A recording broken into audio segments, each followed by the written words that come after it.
భక్తులు ఎప్పుడు ప్రార్థిస్తూనే ఉన్నారు. యూదా వారు యుద్ధానికి వెళ్ళినప్పుడు ప్రార్థించారు. దావీదు పడక మీద నుండి ప్రార్థన చేశాడు. సొలొమోను దేవాలయం నుంచి ప్రార్థన చేశాడు. గుహలో నుండి ఏలియా ప్రార్థన చేశాడు. చేప కడుపులో నుండి యోనా ప్రార్థన చేశాడు. ఎంతమంది ఎన్ని రీతిలుగా ప్రార్థన చేశారు.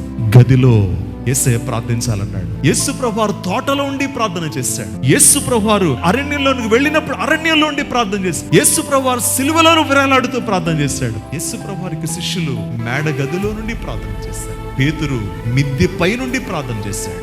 పౌలు నదీ తీరమున ప్రార్థన చేశాడు. భక్తులందరూ ప్రార్థన చేసిన వాళ్ళే. ప్రార్థన చేయకుండా వీళ్ళందరూ శిష్యులు కాలేదు. పౌలు శీలలు చెరసాల నుండి ప్రార్థన చేశారు.